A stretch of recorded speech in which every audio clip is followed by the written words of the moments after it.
বাচ্চাটাকে নিয়ে যাবে, এই মাসে যাওয়ার কথা না, যাওয়ার কথা বলছে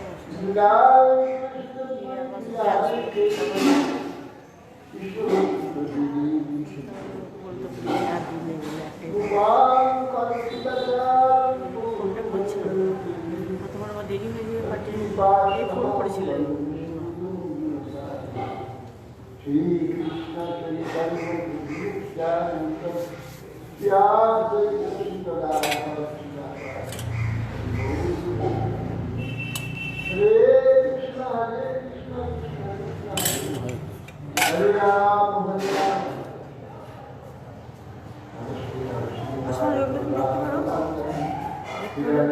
কি ওই যে ডিম টিনগুলো একটু দেখতে পারো,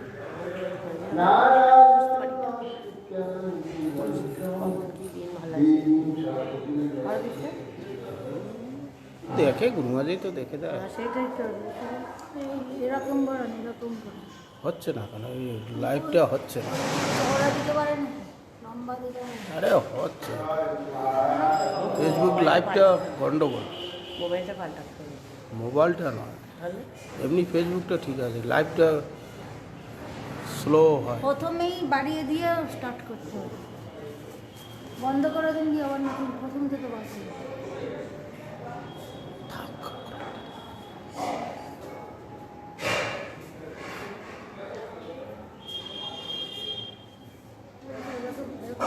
আসছে না, কাজ করে ঠকে লাইভটা এমনি ভালো ছিল, এই ফেসবুকটা এমনি ভালো ছিল, ফেসবুক লাইভটাই গন্ডগোল, জুম হচ্ছে না কেন কে জানি, আমার কপালটাই গন্ডগোল হয়ে গেছে। আজ রামানুজাচার্য লোহার চিঠি।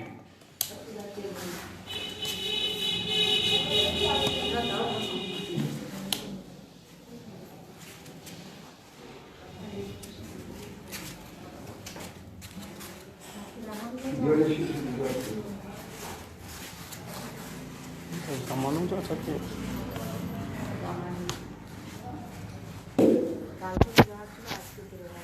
কাল মধ্যাচার্য ছিল না,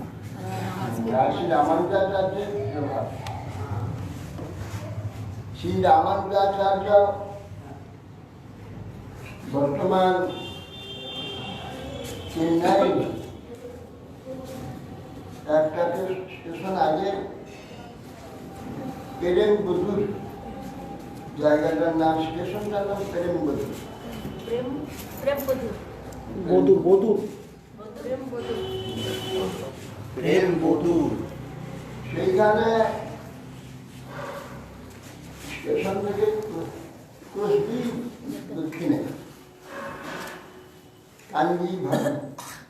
কাঞ্জিভরম একটু আগের দিকে, কাঞ্জিভরম স্টেশন থেকে যেতে হয় প্রেমবধূর। এইখানে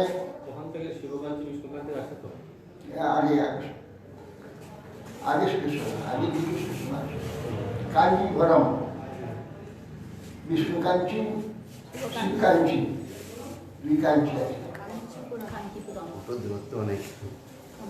আর সেই প্রেমবধূরে ওখানে কেশব ভট্ট নামে এক ব্রাহ্মণ, তার পুত্রীর নাম ছিল কান্তিমতী, তার গর্ভে আবির্ভূত হয়েছিল শ্রী রামানুজাচার্য। তিনি প্রায় গ্রামেই বিদ্যা অধ্যয়ন আদি করবার জন্যে ওইখানে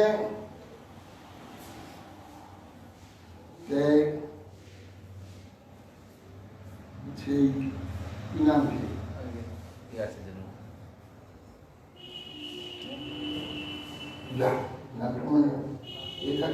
লক্ষণ, প্রথম নাম ছিল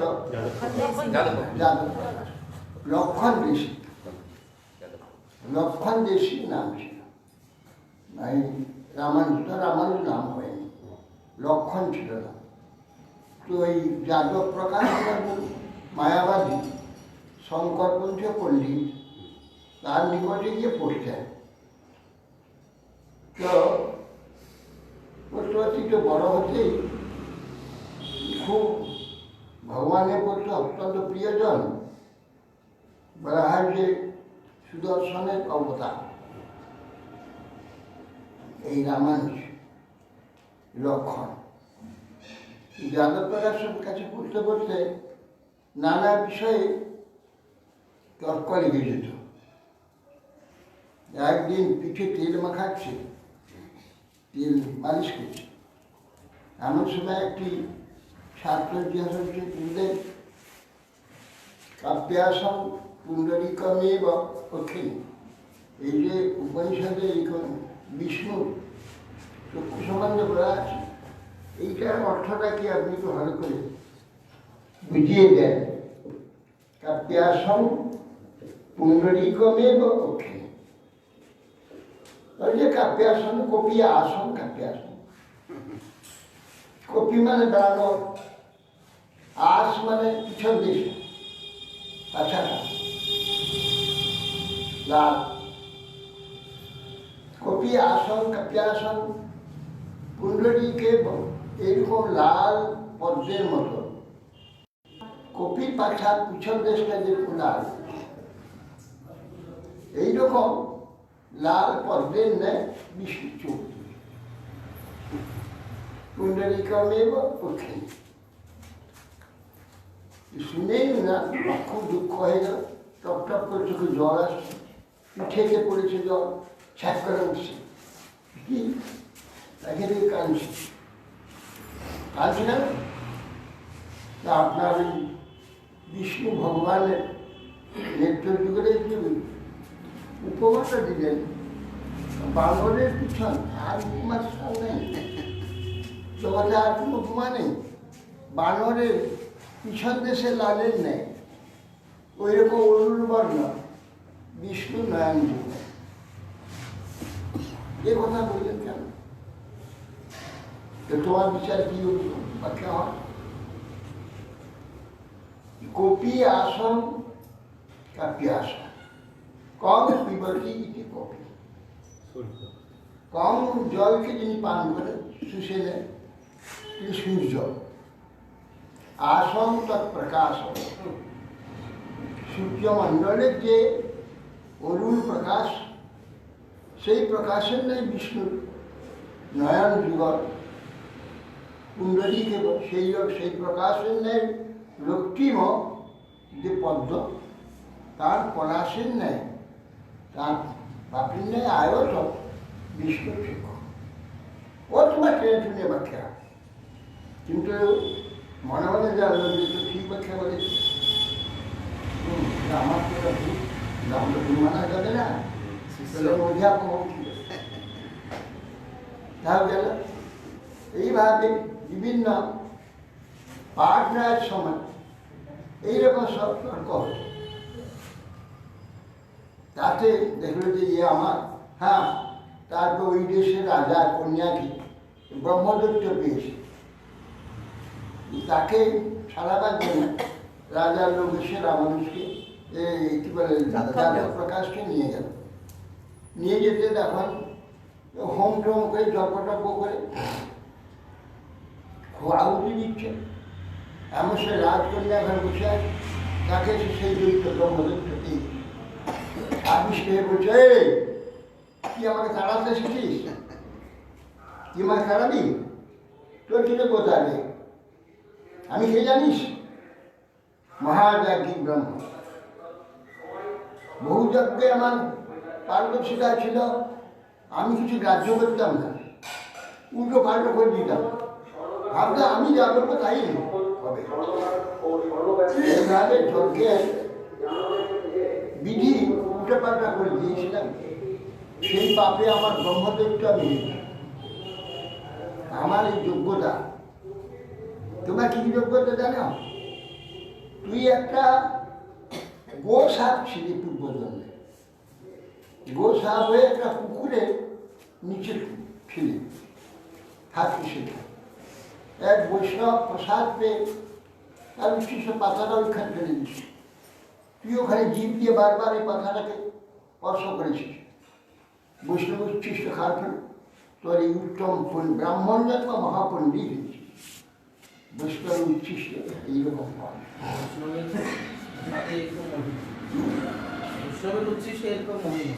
ওই মহিমা শেষ নয়, এরপরে মহিমা পরম বৈষ্ণব হয়ে সন্ন্যাসী, বৈষ্ণব সন্ন্যাসী হবে, শুরু হলো। এটা শুরু হলো।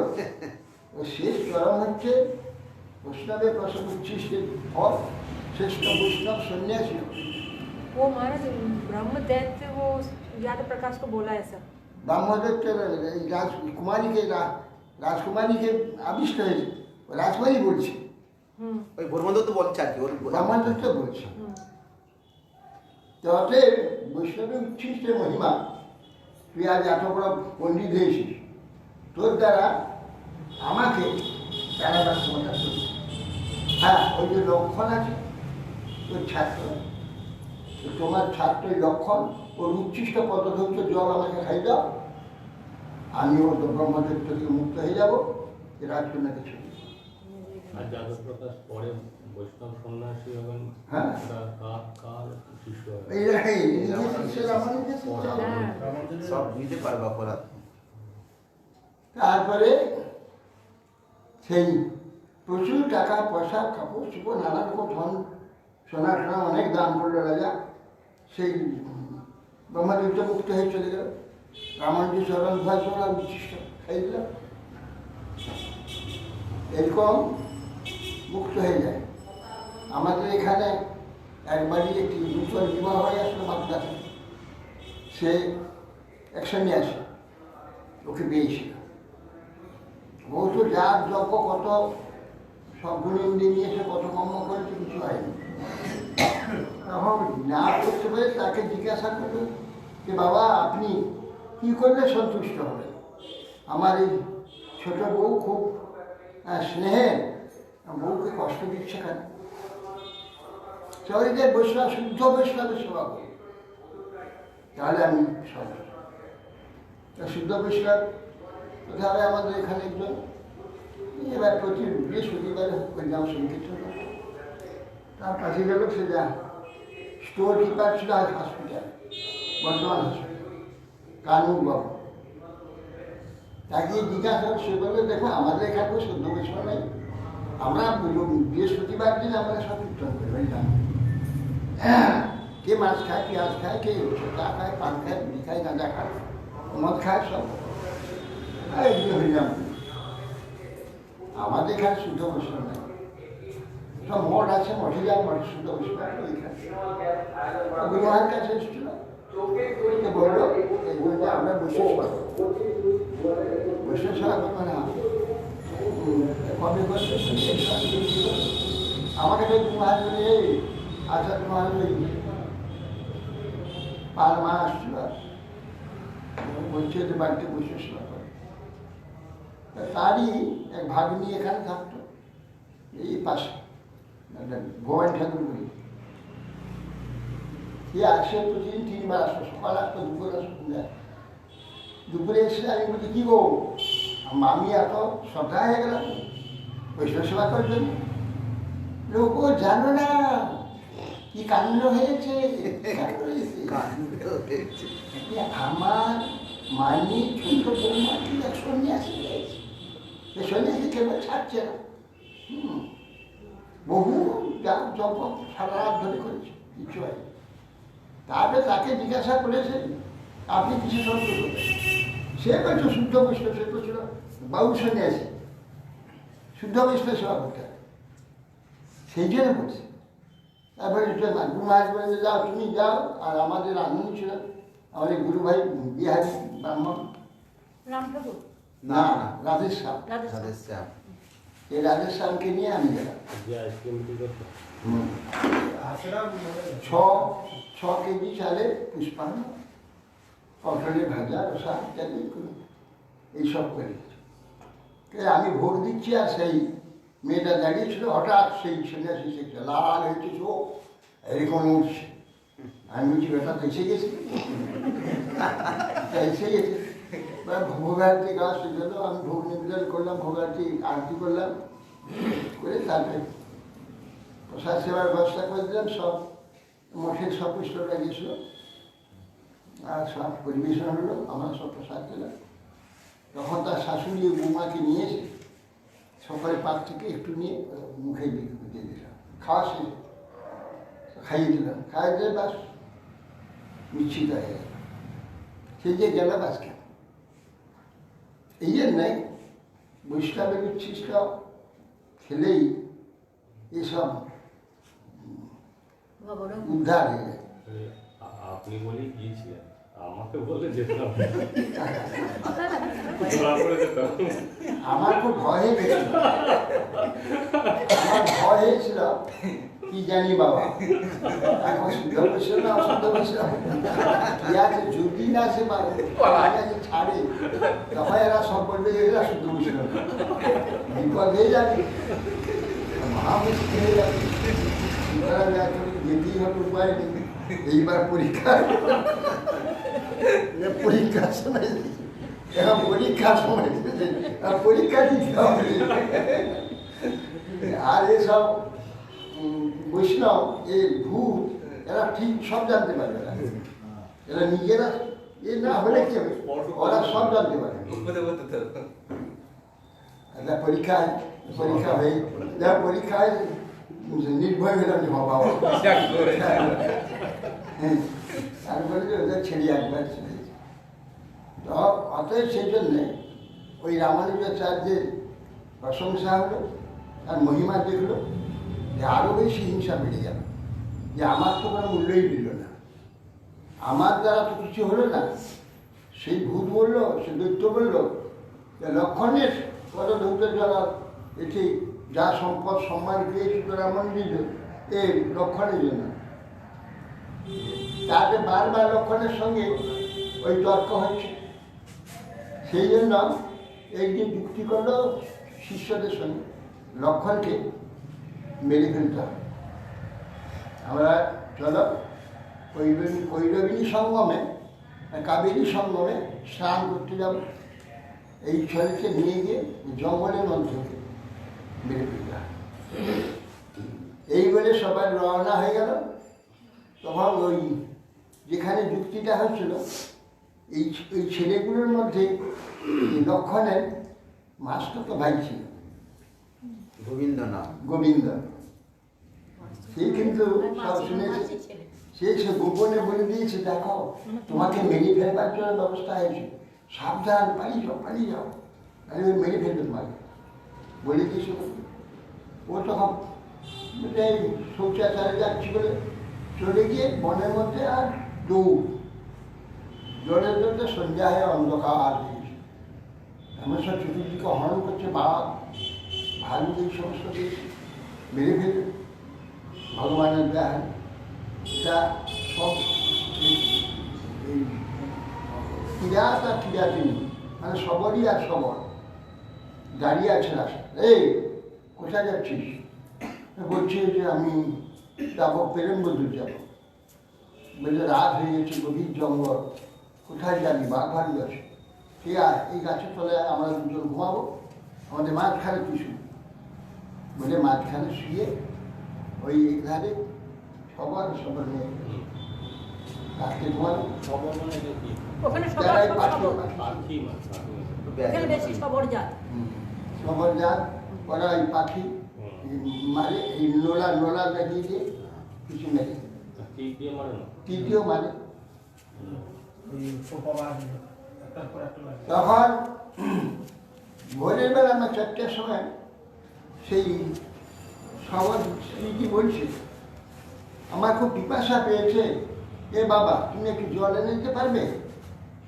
মানে হ্যাঁ এনে দেবো, এই সামনে কুয়া আছে দেখ।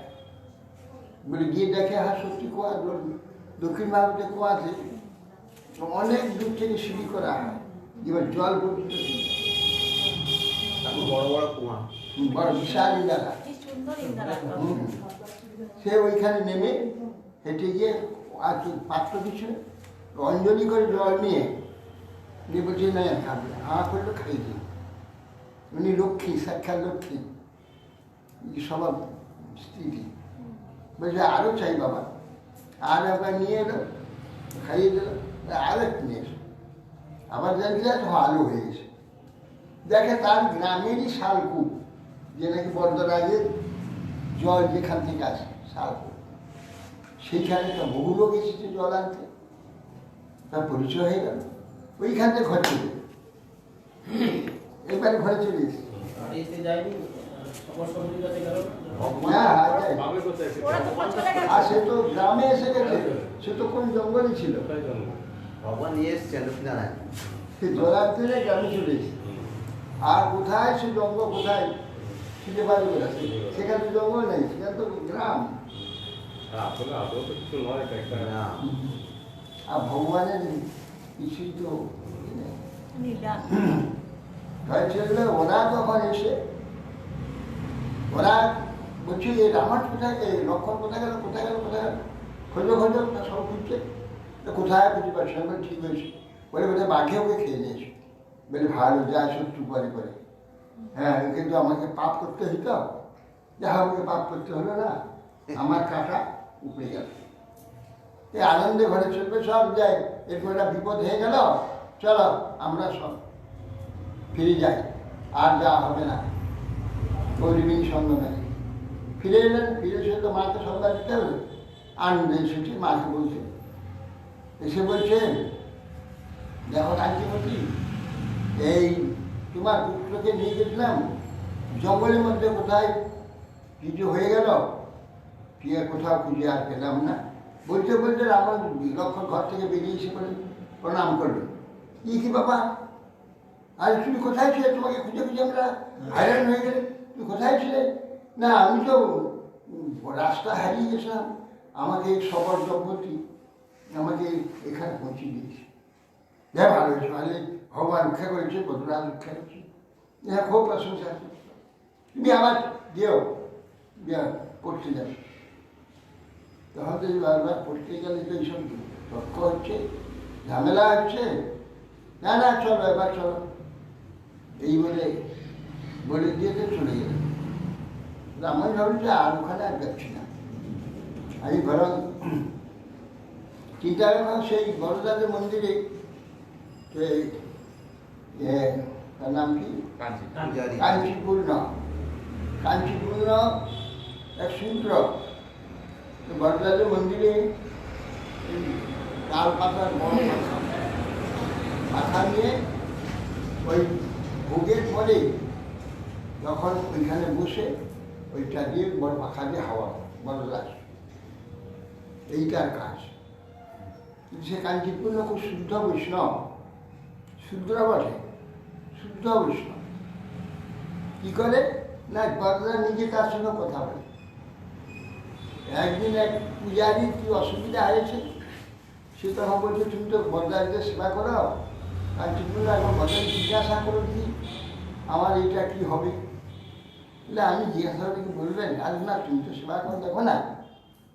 এই একদিন জিজ্ঞাসা করছি, তো ভালো করতে হতে বড়দা পরিষ্কার বললো যে এই করতে বলে। সেই থেকে সকল জেনে নিল যে কাঞ্চিপূর্ণের সঙ্গে বড়দাস কথা বলে। দেখো, অত পূজারী ব্রাহ্মণ সে আজ কত সেবক, সব ব্রাহ্মণ হয়েছে। একটা শূদ্রের ছেলে, তার কি শ্রদ্ধা, শুধু সে কিচ্ছু করে না, জল তুলে আর হাওয়া করে। সকালে জল তুলে দেয়, আর দুপুরে পরে সন্ধ্যা পর্যন্ত হাওয়া, বড় পাখা। তাতেই এত প্রসন্ন হয়েছে, তার হৃদয় দেখছে অতি প্রীতির সহিত। ভগবান তো সব জানতে পারে, এই জন্য সব কাজ। তখন ওই চিন্তা করে যে ওকেই গুরু করুন, এসে ধরল, তুমি আমাকে শিষ্য করো। সে কি, তুমি ব্রাহ্মণের ছেলে আর আমি শূদ্র, হয় নাকি? দেখো, বৈষ্ণব ব্রাহ্মণ শূদ্র হয় না, বৈষ্ণব আত্মধর্ম। চণ্ডাল সত্যি জাতি জন্ম হচ্ছে আত্মধর্ম প্রকাশ, কিন্তু আত্মা হয়ে গেছে। ওখানে জাগতিক এই যে জীবন হিসাবের মধ্যে, অতএব সেই জন্যে আপনি বৈষ্ণব, এই জগতের নশূদ্র ভগবত ভক্তাস্তে ভাগবত আমার সর্ববর্ণেষু তে শুদ্ধা যেন ভক্ত জনার্দন। ন জনি নাপি সংস্কার ন সুতং ন চ সন্ততি কারণানি যতস্য বিত্তমেব চুকার সর্বয়ং সর্বয়ং ব্রাহ্মণে লোকে বিত্তেনে তু বিধীয়তে বিত্তে স্থিতস্তু শূদ্র ব্রাহ্মণত্বং গচ্ছতি। ব্রাহ্মণ ক্ষত্রিয় বৈশ্য শূদ্র গুরব শূদ্র জন্ম। ব্রাহ্মণ ক্ষত্রিয় বৈশ্য গুরব শূদ্র জন্ম। গুরব তেষা বলছে ব্রাহ্মণ ক্ষত্রিয় বৈশ্য গুরব শূদ্র জন্ম যেসব ব্যক্তিগণ তাদের এই তিনজন হচ্ছে গুরু। ব্রাহ্মণ ক্ষত্রিয় বৈশ্য শূদ্রব গুরব শূদ্র জন্ম।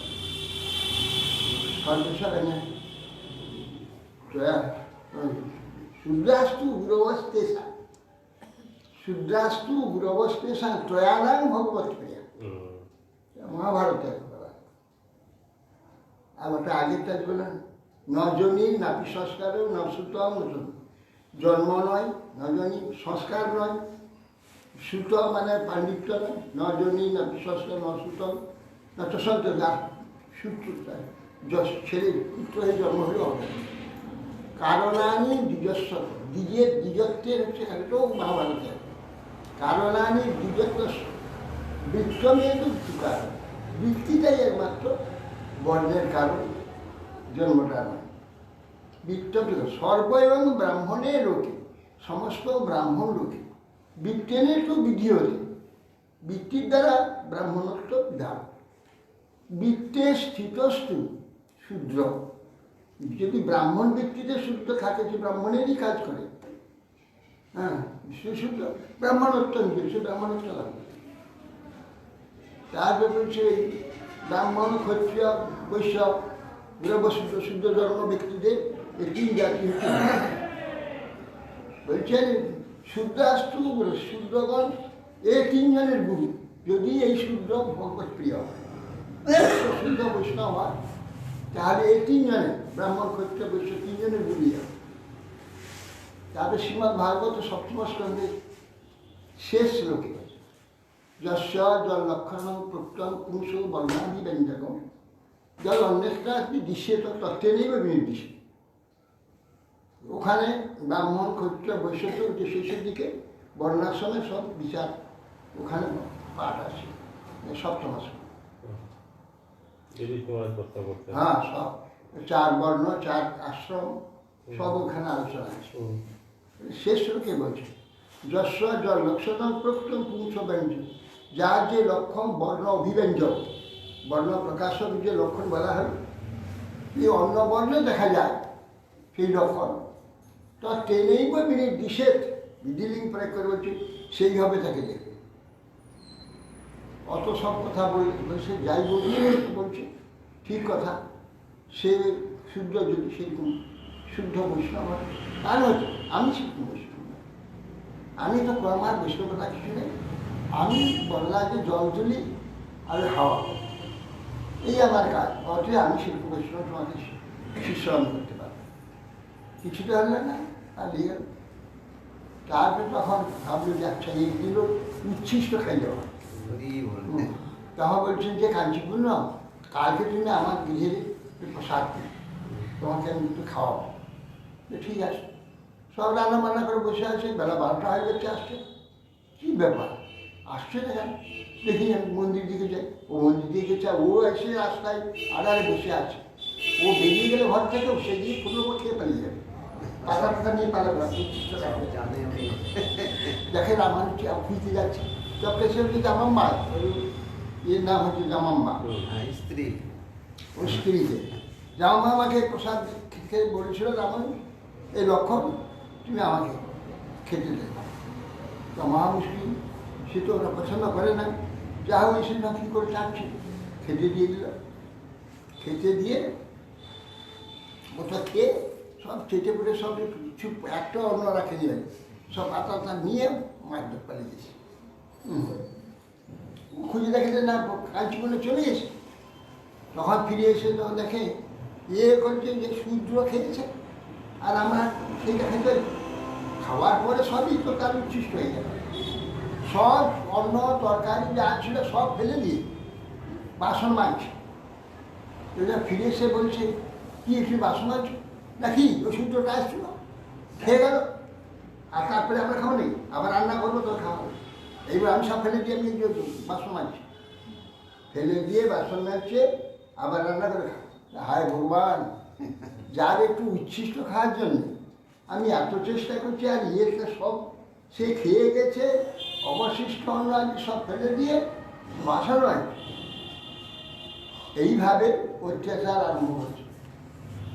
শেষ পর্যন্ত একদিন সেই একজন ব্রাহ্মণ খেতে চাইলো, তাকে পাঠালো ওর কাছে। যত উৎপাদ আরম্ভ করছে, খালি বৈষ্ণব সেবা, ব্রাহ্মণ সেবা, আমার প্রাণ বেরিয়ে গেল। যখন সে যা তাড়িয়ে দিল, তাই সে বলছে আমাকে খেতে দিল, এই রক্ষণ আমাকে খেতে দিল। তাহলে যে কাজ, একটা নূতন কাপড় একটা নিয়ে এসে তার সুপারি কয়েকটা নিয়ে এইটা খুঁটে বেঁধে দিই, যাকে বলছে ভাই দিয়ে তোমাকে নিতে এসেছি, ওকে নিয়ে যাবে। ও তো আনন্দে আগে আগে যাবে, তুই পিছনে পিছনে যাবে, ফটকা শুনছে। এইভাবে গেল, যেতে যেই বলেছে বাপের বাড়ি থেকে নিয়েছে, আর তাকে বসিয়ে একবার কী খাওয়া না খুব রেডি করলো, আর বেরোলো, ও পিছনে পিছনে যাচ্ছে। বাস কিছু দূর এগিয়ে চলে গেছে, ও পারি রামন ওখান থেকে গিয়ে ঘরে তালা দিয়ে বড়দার মন্দিরে গিয়ে নিজেই সন্ন্যাস দিয়ে বা সংসার কেবল দিনদার বরদরাজ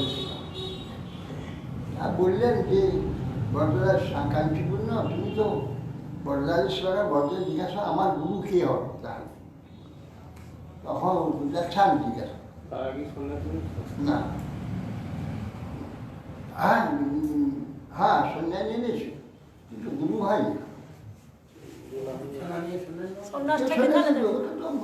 বর্ণাশ্রমের ব্যাপার, তার তো ব্রাহ্মণ দীক্ষা পেয়ে গেছে, সন্ন্যাস দীক্ষা নিল, ও নিজেই যা হোম করে নিজেই সন্ন্যাস বলে তুমি গুরুকে জিজ্ঞাসা। বড়দের সে কথা চলছে, বড়দার কাঞ্চি লক্ষণ বলছে এখানে গুরুকে। তখন বললেন অনেক কথা এখানে বলেছেন যে আমার ভক্ত যে তাকে মৃত্যুর সময় স্মরণ করার কোনো প্রয়োজন পড়ে না, যদি স্মরণ করতে না পারে তাহলে তাকে আমি পরবর্তী দান। আর যে কী বলে গুরুদেবের নামটা কি ভুলে যাচ্ছে, যে মহাপূর্ণ স্বামী এর গুরু বদ রামানুজায়, এই রামানুজ নাম দিলেন। লক্ষণ তো রামানুজ, রামের ছোট ভাই, লক্ষণ না বলে বলছে বদ রামানুজায়, রামানুজকে কি বল, রামানুজ নাম হয়ে গেল। মহাপূর্ণ স্বামী। তখন ওর সূত্র পরের দিন সকালে ওই এঠে মহাপূর্ণ স্বামী হচ্ছে শ্রীরঙ্গমে, এই কাবেরী নদী ওখানে যে রঙ্গনাথের মন্দির ওইখানে তখন ওই ফিরছে যে একটা রোদ হয়েছে, দ্বীপ্রহরে গাছের তলায় বসে আছে একটা পুষ্করিণীর পাড়ে।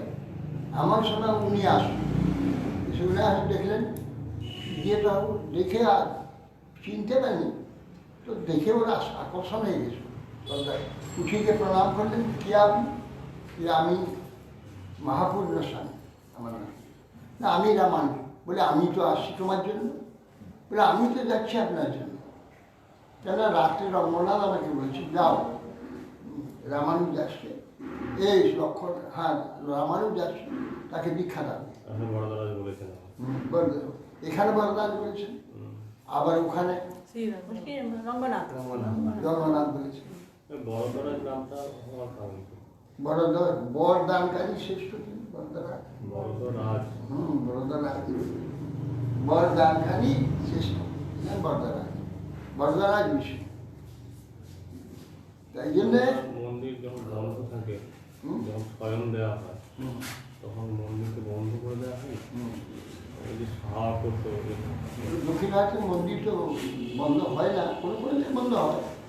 ওখানে ও হাওয়া করে তো মন্দির বন্ধ করে দিয়ে হাওয়া করে। না, বন্ধ হয়ে যায়। এবারে বাবা বন্ধই ছিল দেখলাম তো।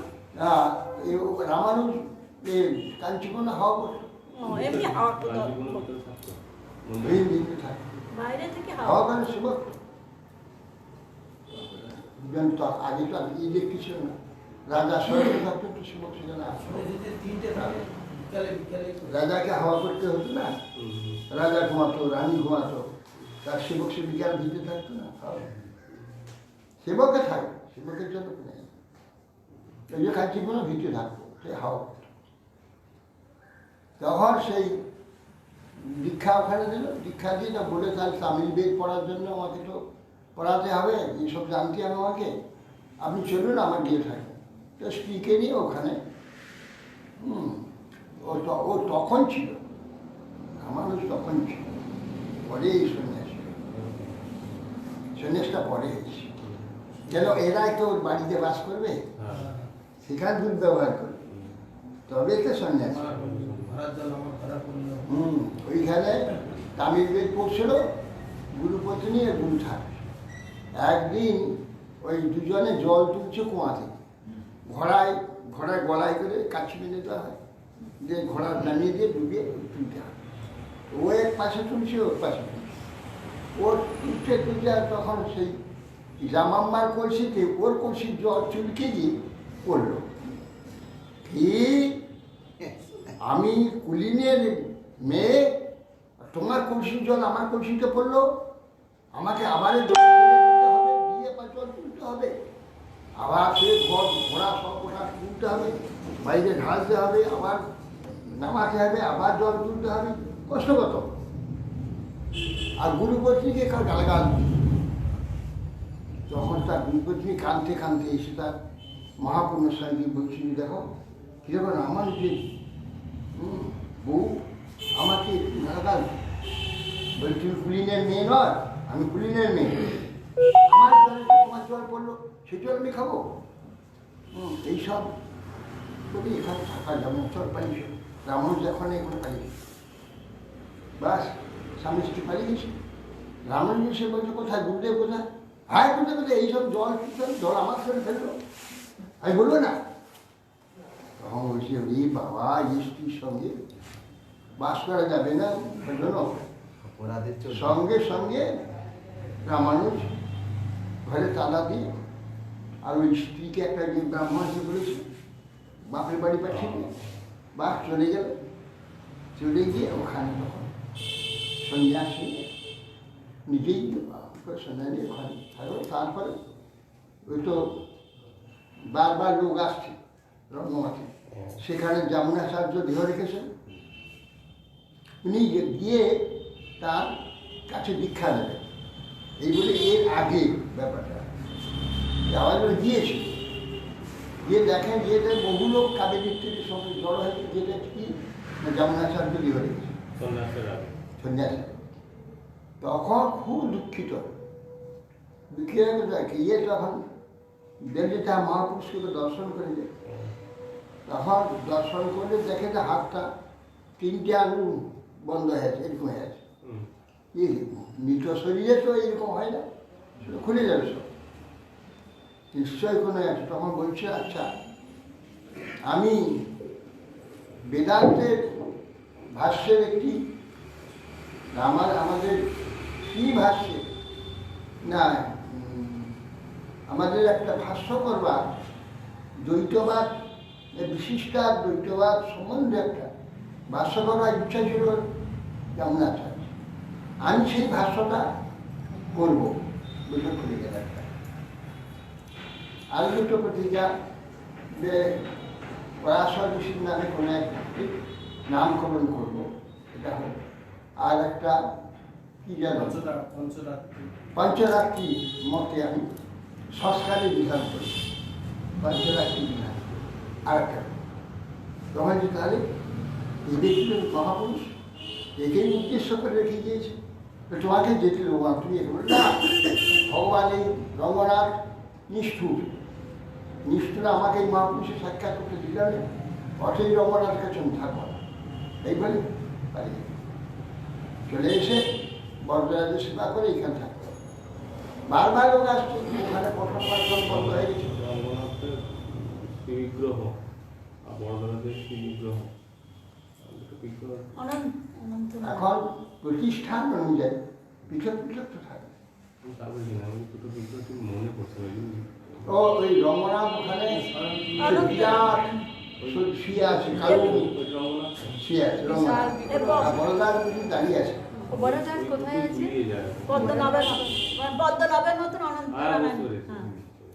বদরাজ চেন্নাই থেকে বেশি দূর নয়। না। মানে রঙ্গনাথে সে লাইন দিয়ে হ্যাঁ, লাইন দিয়ে সোনায় মোড়া হ্যাঁ, বুঝতে পেরেছি সোনায় মোড়া চূড়া চারদিকে সব কলকা ঝুঁকছে, সোনার বড় বড় কলকা। এটা রঙ্গনাথ মহামুখনে চাষবাস করেছে।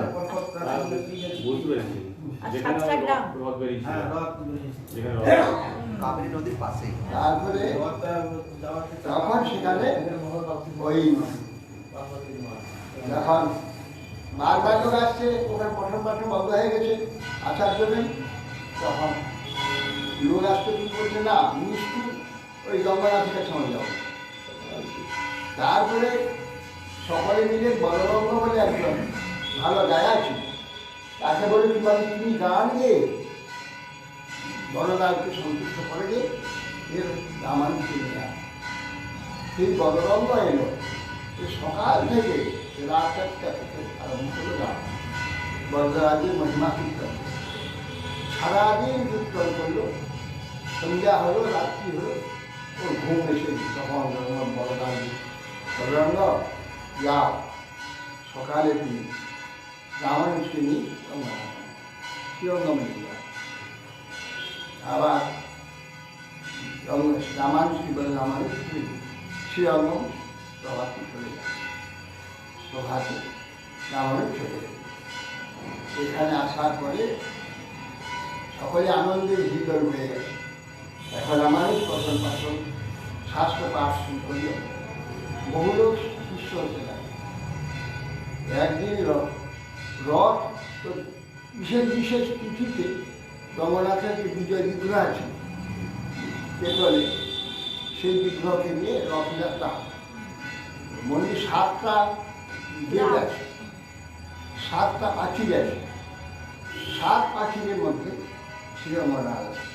কাবেরী নদী এইভাবে চলে গেছে, মাঝখানে একটা দ্বীপ, কাবেরী এসে দুখানা হয়েছে এই গাছে, আবার তামিল ভাষাতে অরং, ওই রকম দ্বীপের নাম অরং। দুইটা নদীর মাঝখানে যে দ্বীপ বদ্বীপ, সেটাকে অরং বলা। এনার নাম অরংনাথ, আমরা রঙ্গনাথ বলি, রঙ্গনাথ না, অরংনাথ, অরংনাথ। সেইখানে তিনি সেই চারধারে একটা পাচ্ছিল, একটা গেটে, প্রথম গেট বা দ্বিতীয় গেট বা তৃতীয় কোন গেট তাদের নিয়ম আছে। সেখানে রথযাত্রা, এই রথযাত্রায় বহু লোক হয়, রথযাত্রা দিয়ে যাচ্ছে, মাঝখানে দাঁড়িয়ে আছে। তোমার একটা লোককে দেখলো রামায়ণ, একটা মেয়ে ছিল মাথায় ছাতা ধরে, একটা লোক তার মুখের দিকে তাকিয়ে আছে, আর রঙ্গনাথকে পিছন লোক। রঙ্গনাথ দেখি একটু নির্লজ্জ একটা বিয়া, বউর মুখের দিকে তাকিয়ে আছে, রামায়ণ ভগবানকে পিছন করে তখন তার সেবক করলে দেখে তখন হচ্ছে তুমি কে? আমার নাম ধনুর্দাস, আমি শূদ্র ধনুর্দাস। তো তুমি একটা নির্লজ্জ বেহা, নিজের বউর মুখের দিকে তাকিয়ে আছো, আর পিছনে করে ভগবানকে। হ্যাঁ, কেন? আমার এই যে চোখ দুটো, এইরকম চোখ আমি কোথাও দেখতে পাই না। আমি সুন্দরের হচ্ছে উপাসক, যে সুন্দর চোখ দুটো সবসময় দেখতে চাই। বাহ, তো এর তো একটা যোগ্যতা আছে, ভালো যোগ্যতা, একটা নিষ্ঠা। ওই নিষ্ঠা ব্যক্তি একমাত্র ভগবানকে পায়, যার এইরকম দৃঢ় নিষ্ঠা আছে, সে ঈশ্বরকে লাভ করে। তো এর এই যে নির্লজ্জতা যেটা বলছি, সে একটা বিরাট নিষ্ঠা। ওই চোখের দিকে তাকিয়েছে, মাথায় ছাতা না। এর চেয়ে যদি সুন্দর চোখ দেখায় মাতাল ছিল না, সেই চোখ দেখো এসব হাত ধরে মন্দির নিয়ে গিয়ে গঙ্গা শুয়ে আছেন, সেখানে গভীর আলো নাই, ইলেকট্রিক নাই। দক্ষিণ ভারতের বেশিরভাগ মন্দির, বড় বড় মন্দির, যেন ভেঙ্কটেশ্বরের ওখানে ভিতরে লাইন নাই, বাইরে ফোকাস লাইন।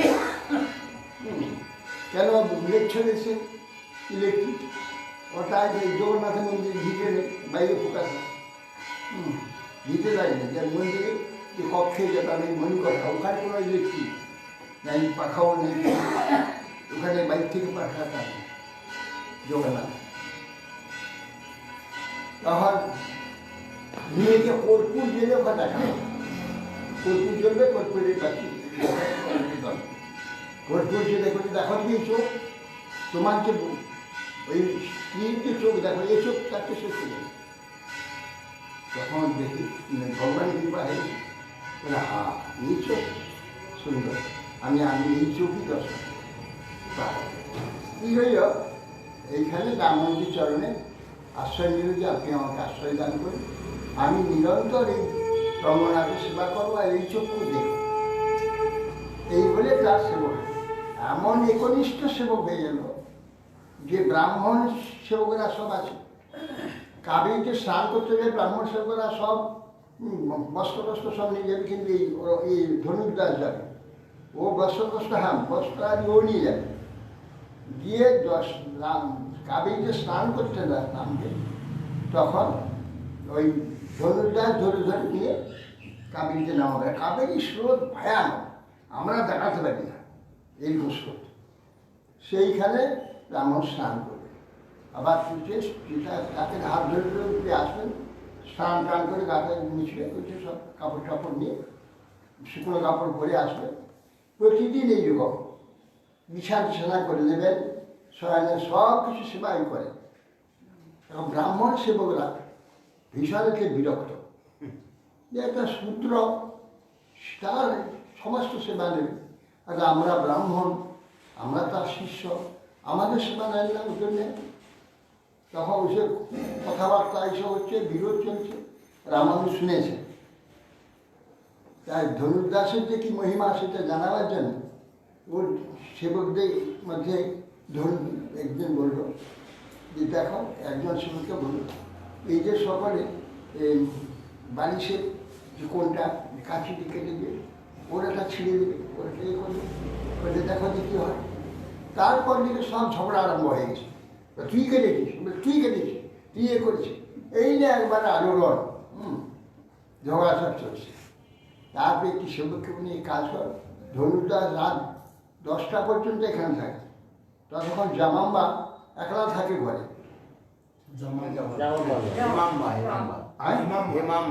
ও হেমাম্বা না, আবার জামাম্বা আছে, কোনো জায়গায় আবার জামাম্বা বলে, এ হচ্ছে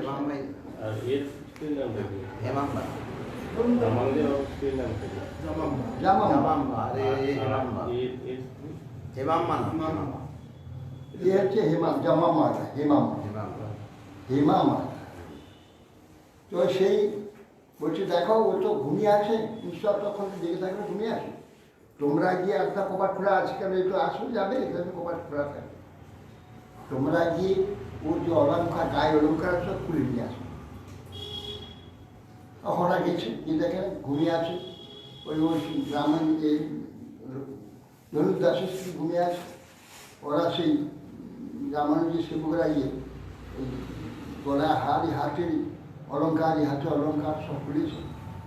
ও ঘুম ভেঙে গেছে, ও দিয়েছে খেয়ে আমার এগুলো চুরি করছে। তখন বলি এই পাশটা তো সব নিল, তাহলে ও তো রঙ্গনাথের ইচ্ছা ছাড়া তো তার ক্ষমতা নেই কিছু করবার, রঙ্গনাথ পাঠিয়েছে ওইটা করার জন্য। তাহলে এক পাশ তো নিল, এই পাশটা নিতে পারবেন তো চেপে আসে, তো আমি পাশ ঘুরলে ওইটা আবার নিয়ে নেবে, বলে পাশ করে পাশ দেখে গেছে। তখন ওরা সব পারে এসছে ভাই। তারপরে আসতে বলে কী হলো, তখন এই ধনুর্দাস ওখানে ছিল। তাহলে কী হলো কি না, এই এক পাশের সব অলঙ্কারগুলো খুলেছিলাম। তারপর দেখলাম ঘুম ভেঙে গেছে, ফার্স্ট ইয়ার তখন আমার ভাই পালিয়ে এসেছে। আচ্ছা, বলি তো এই কথা ধনুর্দাস শুনে তো চলে গেছে। ঘরে যেতে তখন বলছে, শুনবো আজকে আমি ঘুমিয়েছিলাম, চোর এসেছিল। তাই নাকি? কী করলো? চোর এসে আমার সমস্ত এক পাশ সব অলঙ্কারগুলো খুলেছিল। তখন আমার ওই সেবকদের বলে, তোমার গিয়ে দেখো ধনুর্দাস ঘরে গিয়েছে, ও কি বলে শুনে এসো। ওরা গিয়েছে, গিয়ে তখন বলছে, তাই ওরা এক পাশ খুলছিল, আমি ভাবলাম যে আরেক পাশ তো আছে, ওটা রঙ্গনাথের তো ইচ্ছা হয়েছে, রঙ্গনাথ পাঠিয়েছেন, তো আরেক পাশ এটাও নিয়ে যায়। আমি পাশ ফিরাতে ওরা ভয় সব পালিয়েছে। তা তুমি বোকা, পাশ ফিরে ওই রকম শুয়ে থাকে, জানবে খুব গাঢ় নিদ্রায় ঘুমিয়ে গেছে, ওরা কোনোভাবে ওটা নিয়ে নিত। তুমি কেন পাশ ফেরাবে? বোকা, যদি অর্ধেকটা রঙ্গনাথ কিংবা পাঠিয়েছিলেন, নিজে আর অর্ধেকটা নিয়ে যেত, ভালোই হতো। না হ্যাঁ বললে হয়তো আমার ভুল হয়ে গেছে এই কথা।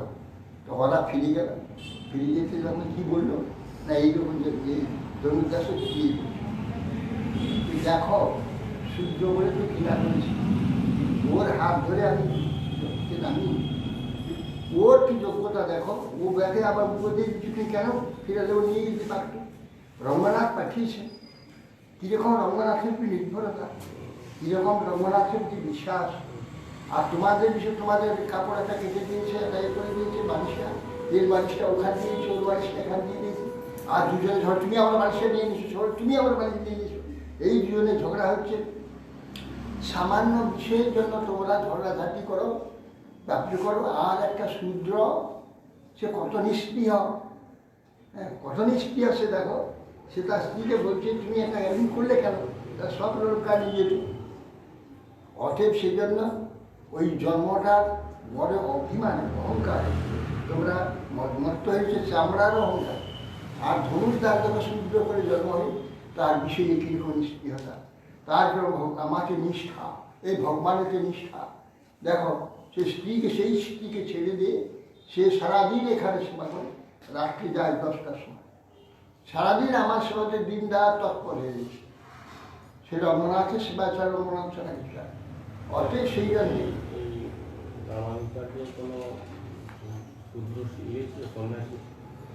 না না, ওখানে সে ব্যবস্থা নেই, ওখানে ব্রাহ্মণ শুনে দেবে। এটাতে একমাত্র মহাপ্রভুরই একটি সিদ্ধান্ত প্রকাশ করে দিয়েছে। এর আগে তো সমস্ত বেশিরভাগ কট্টর বর্ণাশ্রমীয়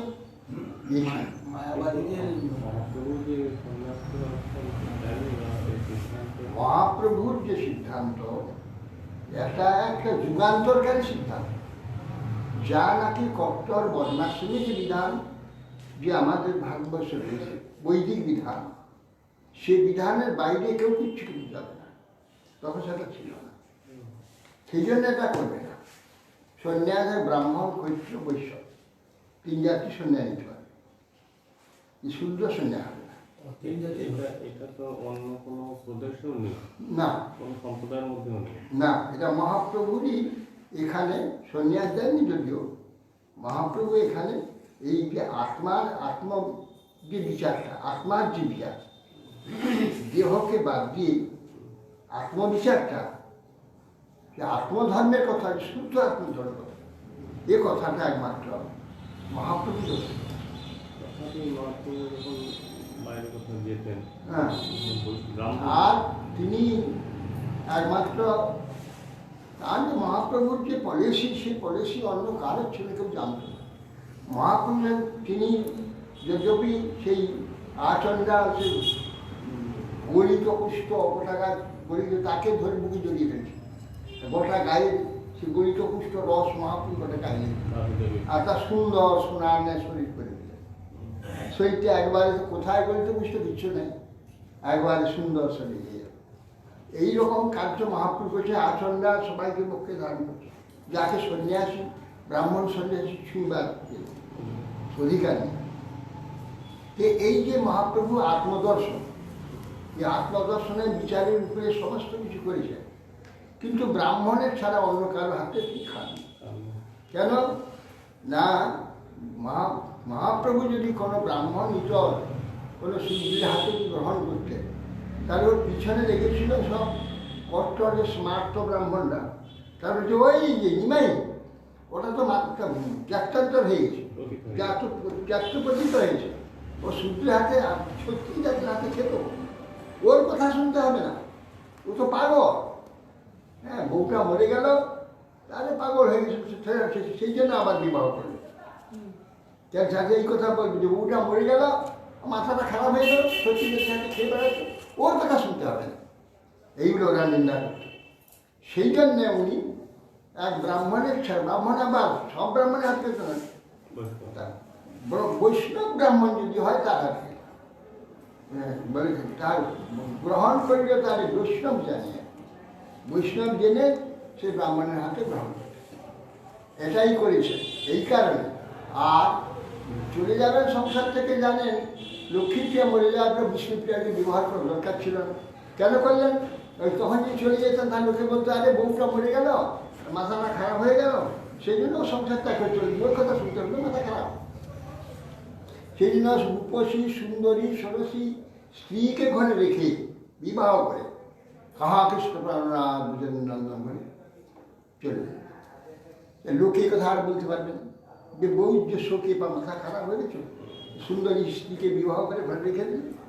আর এইদিকে কারো হাতে নিয়ে খেতে না, ওরা বলবে যে এ তো ছত্রিশ জাতির হাতে খেয়েছে, ওর কোনো ব্রাহ্মণত্ব নাই, ওর কোনো সন্ন্যাস হবে না, সন্ন্যাসত্ব নেই, ও কিছু নেই, ওর কথা শুনতে হবে না, এই বলে বিরোধ করছে।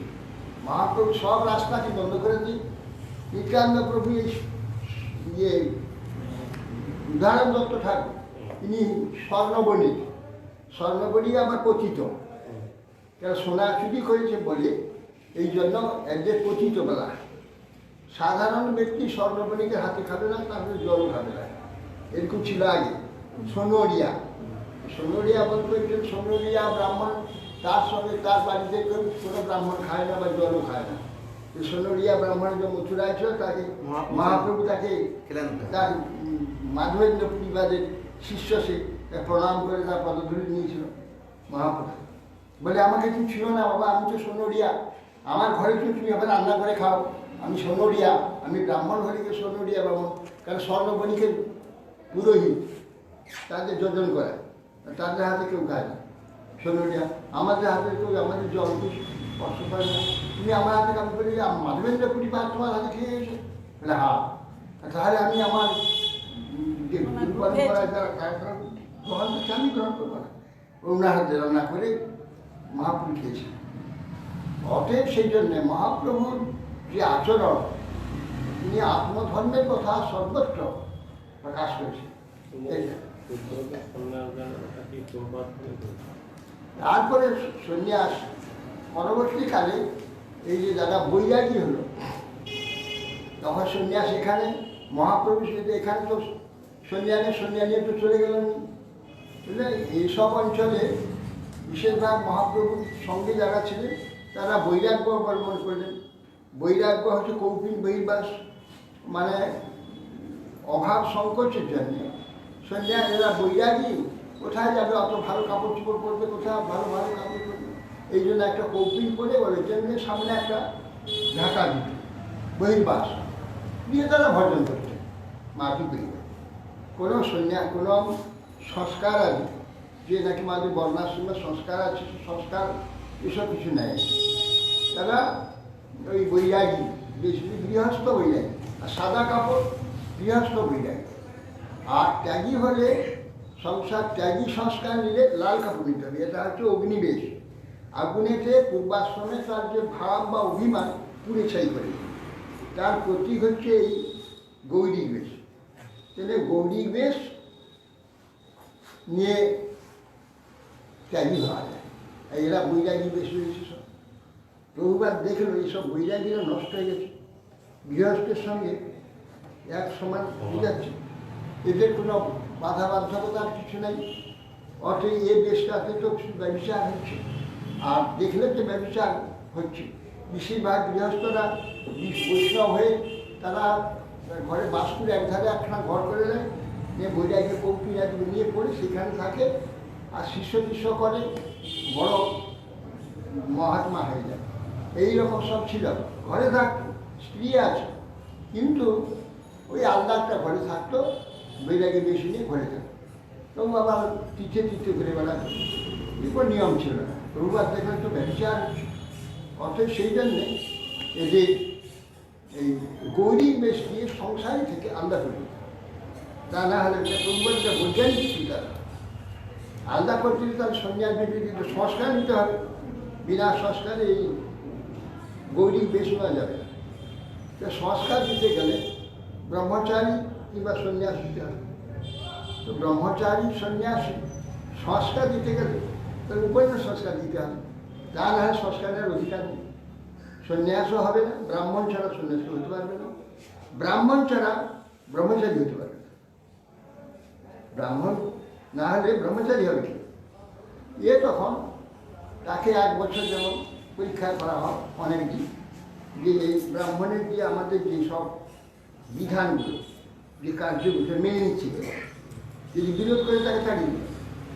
যে মেনে নেন যার ভিতরে ব্রাহ্মণ সংস্কার আছে, এগুলোকে মেনে নিয়েছে, সেইভাবে জীবনযাপন করছে, দেখে তখন তাকে ব্রহ্মচারী সংস্কার দেওয়া হয়। ওই ব্রহ্মচারী বা ব্রাহ্মণ পরিণাম সংস্কার দেওয়ার পরে ওই ব্রাহ্মণই সন্ন্যাসীকে সন্ন্যাস দেওয়া যাবে, সন্ন্যাস অন্য কাউকে দেওয়া যাবে।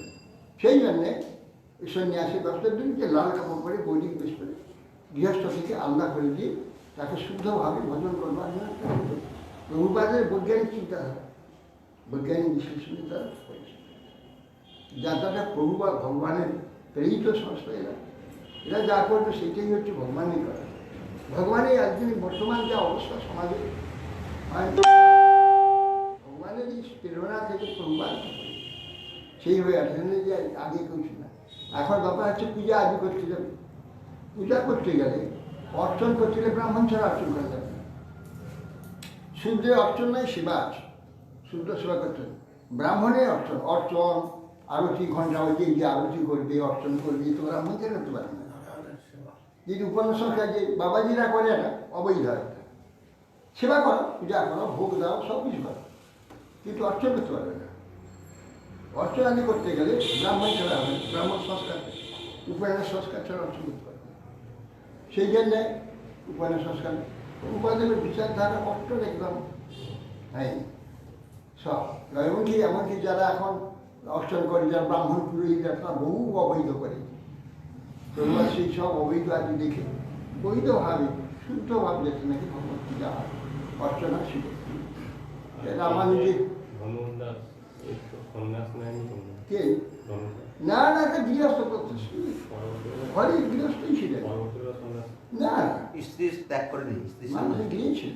পূজা করা অর্পণ করা ওটা আলাদা নাকি? পূজা করা ফুল দিয়ে চন্দন দিয়ে ধূপ দিয়ে পূজা করা যাবে। অর্চনের যে বিধি আছে ষোড়শ পাছায়, সেই অর্চন সেগুলো কোনো সংস্কারে থাকলে শুরু করে, এইটাই বেটার। যা হবে আজ তো হয়ে গেল, এখন রামানুজে কিছুই বলা হবে না, অনেক কথা ছিল, অনেক রামানুজের চরিত্র। हमारे वो शारदा पीठ में से वो বই চুরা के लेके जाना, ও বই চুরি করে নিয়ে যাচ্ছিল, ধরে নিয়েছে রাস্তায়। অনেক কিছু আছে, সারদা পীঠ কাশ্মীরের, সে বহু এই রামানুজাচার্য তো রামানুজের চরিত্র পীড়া। ওর সঙ্গে শিষ্য ছিল, ও মুখস্থ করে ওই সেই কাশ্মীরে গেছিল সারদা পীঠে প্রধান সূত্র আনতে, প্রধান সূত্র আনতে তো সরস্বতী দেবী নিজেই হাতে দিয়ে দিয়েছিল, নিয়ে পারে ওইটা আবার সে ঘোড়ায় চড়েছে, কিনে নিয়ে চলে গেছে। আর যে 15 দিন ধরে হেঁটে এসেছিল, পুরে এসেছিল সে রাত্রে সব পড়তো, ঘুমাতো না, পরে পরে মুখস্থ করে ফেলে, জানে কোন সব ছিনিয়ে নিয়ে যাবে, মুখস্থ করে নিয়েছিল। তারপরে যখন সত্যি গেলে ঘোষবার পাঠিয়ে ওটা জানতে পারলো যে চুরি করে নিয়ে চলে গেছে, চুরি করে নিয়ে সারা দেবী দিয়েছে না, তারপরে ওপরে ছিনিয়ে নিয়ে গেল। তখন রামানুজ মূর্ছিত হয়ে গেছে, তখন বুঝলি তো আপনার কোনো চিন্তা নেই, আপনাকে কালকে দিয়ে দেবো, এই বলে কাগজ নিয়ে সমস্ত কথাটা প্রধান সূত্র লিখে রামচন্দ্র দিয়ে দেবে। তখন খুব আনন্দিত হলেন। সেই থেকে, সেই বোধায়ন সূত্র থেকে শ্রীভাষ্য লিখে, শ্রীভাষ্য দ্বৈতবাদ সমন্বিত, ওই বিশিষ্ট দ্বৈতবাদ সমন্বিত শ্রীভাষ্য লিখলেন। এইভাবে রামানুজের অসংখ্য চরিত্র, অদ্ভুত তার চরিত্র আছে। হ্যাঁ, বহু বহু তার চরিত্র। যাই হোক, আছে রাজা রামানুজাচার্য তিরুভাব তিথি, তিনি প্রসন্ন হন। আর ভাগবতে একটা শ্লোক পাঠে তুলেছিল, শ্রী সুখবাস একদা বিহদা শিশু যশোদানন্দ গেহি কর্মারম্ভ রণিযুক্তা সুনির্মন্থ স্বয়ংদী ইয়ানি ইয়ানি হ গীতানি বালচরিতানি চ দধি নির্মন্থনে কালে স্মরন্তি সারভাগত কন্যগায়ত। সুখদেব স্বামী বলছেন, একদিন গৃহদাসীকে অন্য কাজে লাগিয়ে দিয়ে নন্দ গৃহিণী যশোদা মাতা তিনি দেখে গোপালকে স্বর্ণী নিজেই মন্থন করে স্বর্ণী তুলে গোপালকে খাওয়াবেন। সে যে নিজেই মন্থন করেছে, বহু দাসী আছে কর্মারম্ভ নিযুক্ত আসে, অন্য কর্মেতে তাদের নিযুক্ত করেছে, তখন স্বয়ংই দধি মন্থন করছে। জানি জানি গীতাহীন বালচরিত জানি সব বাল চরিত্র যে কৃষ্ণের সারাদিন ধরে যে সব করে ওইগুলো গান করে গাইতে গাইতে মন্থন করছে। গোপালের যে আচরণ এখন ব্রজেতে সমস্ত বাদ্যে বাদ্যে সমস্ত যারা নাকি সেই ব্রজবাসীগণ ব্রজমাইগণ ওই সেই গোপালের চরিত্র সারাদিন কি কি করে, গোপালে কি কি কাজ করছে সেইগুলো আলোচনা, সেইগুলো গান করে গান তারা গান বালচরিত্র জানি জানি বালচরিত্র, সেই বালচরিত্র যা যা সেইগুলো গান করছেন। আর দধি মন্থন খায়, দধি মন্থন খায়, তখন তিনি ওই বালচরিত্র গান করতে করতে দধি মন্থন। হরে কৃষ্ণ পঞ্চারত পবনে ভূ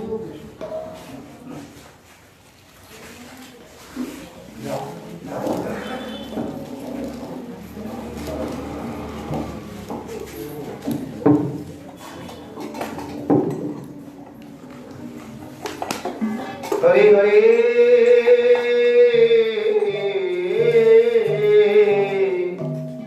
কবে মর হবে নদীনা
Hare Hare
नमो नमो तुलसी महारानी तुलसी महारानी नमो नमो तुलसी महारानी तुलसी महारानी नमो रे मैया नमो नारायणी नमो रे नारायणी मैया नमो नारायणी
Hare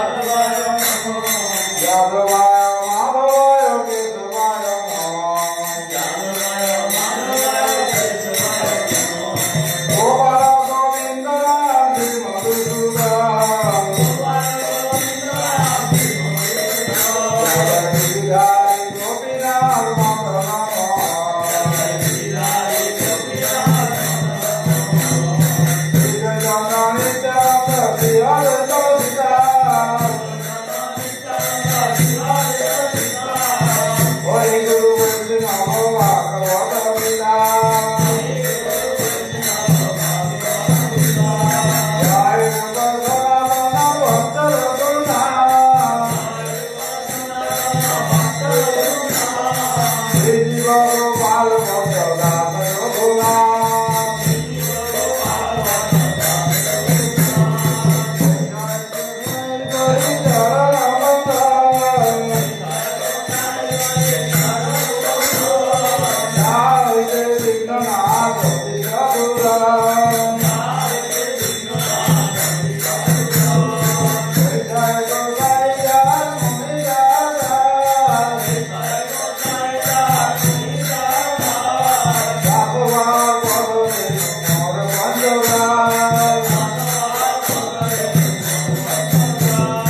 শ্রী জগন্নাথ বলরাম জয় সুভাষ আচার্য শিল গুরু মহারাজ জয় ভক্তি কমল জয় ভক্তি সিদ্ধান্ত জয় সিদ্ধান্ত শিল সিদ্ধান্ত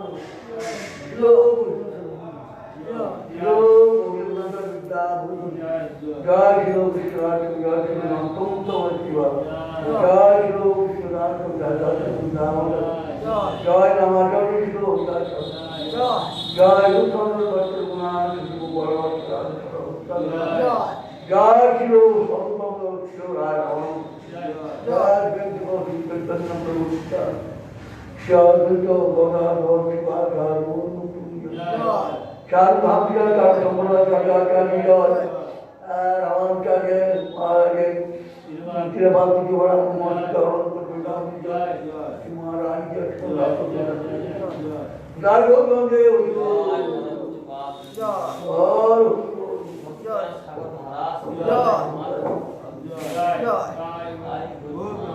হরি হরি বল।